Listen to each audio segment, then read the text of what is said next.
Welcome to This Explainer. Today, we're unraveling one of the most fascinating and honestly persistent mysteries of the 20th century. Throughout history, we've seen these massive anti-establishment political movements rise to power with a single, deafening promise. They're going to sweep away the corruption of the old elites and usher in this grand era of moral renewal. But as we look at the historical data, a pretty striking pattern emerges. Instead of ending corruption, these centralized systems systematically built massive, highly opaque networks of private enrichment for their own leaders. So how exactly did movements that were so hyper-focused on public ethics end up creating such incredible private wealth? Let's find out. Okay, let's dive into this. Here's our agenda for today. First, the promise of moral renewal. Then, Germany, ideology and wealth. Third, Italy and Spain, patronage. Fourth, the Soviet nomenklatura. Fifth, literature as critique. And finally, a universal pattern. Let's get started. Section 1. The promise of moral renewal. Now, to understand how these systems took root, we really have to set the stage. And this matters because the playbook they used to gain trust, well, it's one that still echoes in modern politics. The period right after the First World War was defined by utter chaos. You had nations grappling with crushing poverty, massive inflation, and skyrocketing unemployment. Veterans were demanding support, and everyday citizens had completely lost trust in the pre-war leaders who had managed to stay in office. It was a total pressure cooker of public anger. And that anger perfectly fueled heavily polarized movements on both the extreme left and the extreme right, who all pointed their fingers at an opaque, compromised political class. To see exactly how this public anger was weaponized, consider the Serge Alexander Stavisky scandal in France during the early 1930s. Stavisky created these fraudulent financial institutions that caused everyday citizens to literally lose their life savings. So when he died under completely unexplained circumstances in 1934, public suspicion just exploded. Opponents of the French government immediately seized the moment, alleging that Stavisky had broad official protection, and they mobilized massive demonstrations in Paris. This perfectly illustrates our baseline. Anti-establishment movements successfully mobilized anger against corrupt elites to gain massive public support. But what actually happened when these movements took control? Section 2. Germany, Ideology and Wealth. Let's look at Germany. We're going to neutrally contrast the public claims of moral renewal made by the German one-party state with the actual financial realities of its leadership. It's a profound, almost absurd historical irony that the loudest architects of anti-corruption became the ultimate engineers of private enrichment. While Adolf Hitler's government publicly presented itself as the ultimate force for national and moral renewal, senior officials were quietly accumulating unbelievable wealth and privileges. Figures like Hermann Goering, who acquired massive properties in occupied territories, along with Rudolf Hess, Joseph Goebbels, and Heinrich Himmler, all leveraged their political offices for massive private benefit. The thing is, this hypocrisy wasn't exactly a well-kept secret, even internally. A 1935 Berlin police report explicitly complained that party officials displayed luxury, improper acquisition, and the exact same behavior they had condemned before taking power. But here's the critical takeaway. Accusations of financial misconduct weren't just signs of hypocrisy. They became highly strategic instruments. In the internal struggles among party and security organizations, calling out a rival's corruption was a wildly effective way to remove them from power, all while you casually ignored the corruption of your own allies. And this brilliantly illustrates the mechanics of how this wealth was generated. Let's look at a specific institutional example, a company called DEST, run by senior security officials. They established this company in 1938 with a nominal starting capital of just 10,000 marks. That is a tiny, almost symbolic amount of money. Yet, despite having virtually no capital or track record, DEST immediately secured a staggering 9.5 million mark interest-free mortgage from the General Building Inspectorate, an office led by Albert Speer. How does a company with 10,000 marks jump to 11 million marks in revenue by 1944? Well, it definitely wasn't through free market competition. They leveraged public resources and political authority.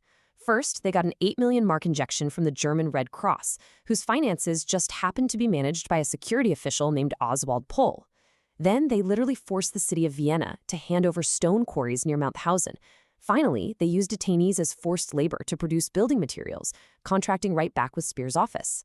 It was a totally closed loop where political connections completely replaced market processes to generate explosive state-sponsored profits. Section 3. Italy and Spain. Patronage. Let's move down to Southern Europe now to examine the mechanics of corruption through patronage networks. We're going to see how very similar systems evolved in Italy and Spain.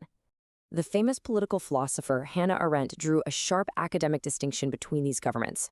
She labeled fully centralized systems like Hitler's Germany and Stalin's Russia as totalitarian, while classifying systems like Mussolini's Italy and Franco's Spain as authoritarian. While that is a super useful historical distinction, our sources emphasize a shared universal flaw across all of them.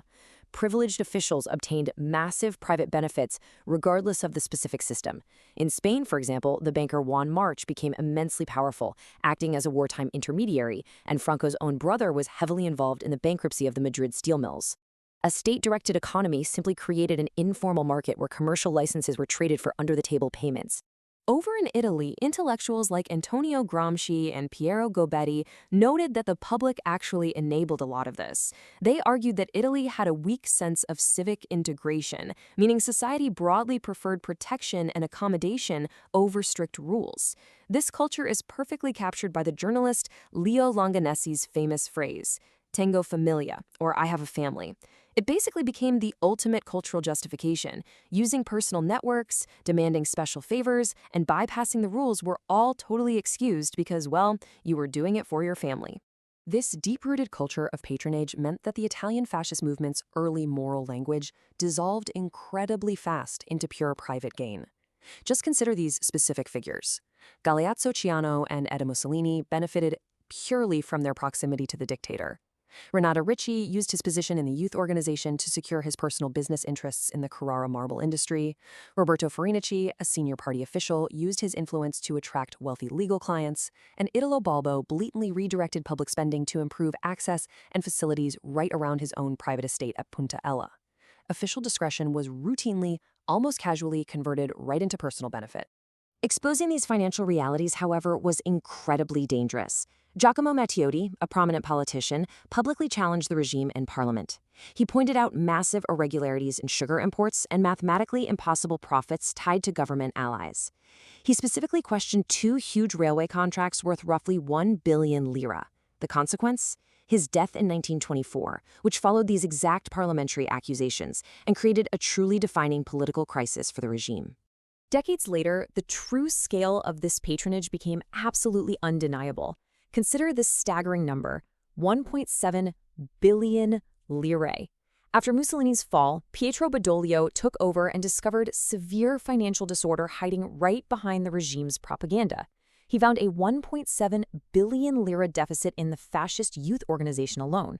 Alongside this was a 90 million lira deficit at the state energy company, AGIP, and 1.2 billion missing from the National Leisure Organization. It proved definitively that administrative appearance had been carefully maintained for years just to conceal massive resource misallocation. The collapse of the regime was messy, to say the least. As officials tried to flee, they took cash, gold, and valuables with them, leading to the legendary and still missing Dongo treasure. But as the jurist Piero Comandre noted, administrative misconduct wasn't an anomaly here. It was a routine tool of government, sustained by mutual protection.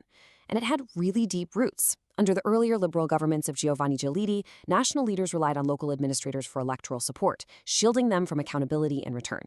Aldo Ravelli later recalled that even in the 1930s, financial police simply expected payoffs. Systemic corruption was a historical continuity, carried seamlessly from one regime to the very next. Section 4. The Soviet nomenclatura system.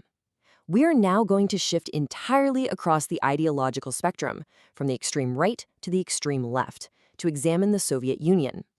Now, what's really interesting about this slide is how the mechanism adapts to a completely different economic setup. The Soviet state was created with a very clear, explicitly declared aim to completely end the inequalities and private influence associated with a market society. Yet, despite this massive pledge of total equality, the reality on the ground was starkly different. They built a massive administrative structure that essentially developed an extensive system of favors. The politically connected class, known as the nomenklatura, received superior housing, private transport, access to exclusive shops, and vastly better medical services. Administrators like Naftali Frankel prioritized output and personal authority over human welfare, completely mirroring the exact elites the revolution claimed to destroy. Let's walk through how this evolved chronologically. First, under Stalin's purges, sheer terror dramatically reduced institutional oversight.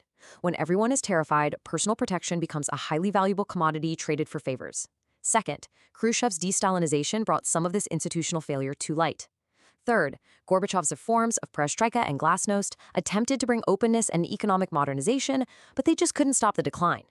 Finally, when the Soviet Union collapsed in 1991, rapid privatization allowed those older bureaucratic networks to instantly transform into politically connected business groups. This led to massive controversies over missing international funds, like the famous Yukos case. Section 5. Literature as political critique.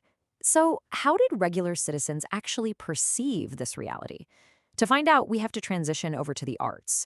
Literature often served as a mirror, bravely reflecting the bureaucratic absurdity and the deep hypocrisy of these regimes right back to the public.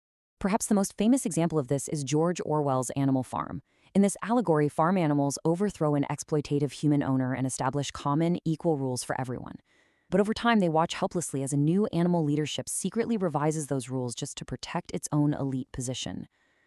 So the crucial point is that Orwell's story isn't just about Russia. It's a broader, universal criticism of any political project that promises perfect equality while dangerously concentrating authority in the hands of a few. And we see this exact literary critique pop up throughout Russian history. Even before the revolution, Nikolai Gogol's play, The Government Inspector, satirized local officials frantically scrambling to bribe a visitor they mistakenly believe is a powerful inspector. Moving to the 1920s, Rimazov and the writing duo Ilf and Petrov wrote scathing portrayals of opportunists and bureaucratic absurdities taking over the legal and economic systems. And by the Stalin era, Mikhail Bulgakov's masterpiece, The Master and Margarita, was brilliantly satirizing censorship, extreme privilege, and that toxic culture of informing on your own colleagues just to get ahead. Section 6. A universal political pattern. This brings us to our final section. As we've seen, this issue isn't isolated to one country or one specific ideology. We're looking at a truly universal political pattern. Let's introduce a few final global examples to solidify this narrative arc. If we expand our scope over to Latin America, the pattern holds perfectly. Writers like Eduardo Galeano and Gabriel Garcia Marquez vividly described centralized power as a collection of personal dependencies. Look at Rafael Trujillo in the Dominican Republic. He dominated the country for 3 decades, building a regime where his family completely monopolized the sugar, oil, and tobacco industries. And the U.S. actually tolerated his government for years purely for its strategic anti-communist position.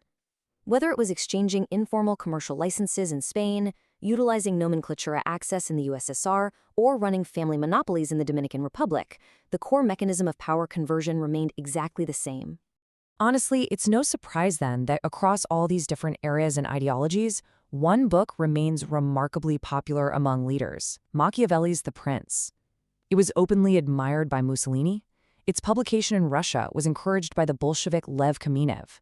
And decades later, modern Italian leaders like Bettino Craxi and Silvio Berlusconi even wrote introductions for new editions. The enduring appeal of Machiavelli is a testament to the persistent, unyielding mechanics of power and the continuity of client networks across modern history. Which leaves us with this final vital question derived right from our source material. We've looked at authoritarian regimes, totalitarian states, and dictatorships of the 20th century. But how do these exact same tensions, that friction between soaring public ideals and quiet private advantage, appear in modern constitutional settings like the United States today? Are the mechanics of power really so different, or do they just take on a more sophisticated form? Think about that as you look at the political landscape around you. Thank you for joining me on this explainer, and keep learning.